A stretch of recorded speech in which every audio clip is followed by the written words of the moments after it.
Hello everyone! In this video, I'll show you how to change the language in your Sparkas app step by step.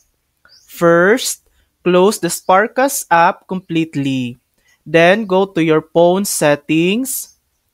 Next, scroll down and tap on apps or applications.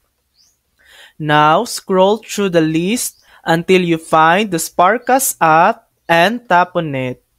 Once you're inside the app settings, look for the option that says Preferred Language.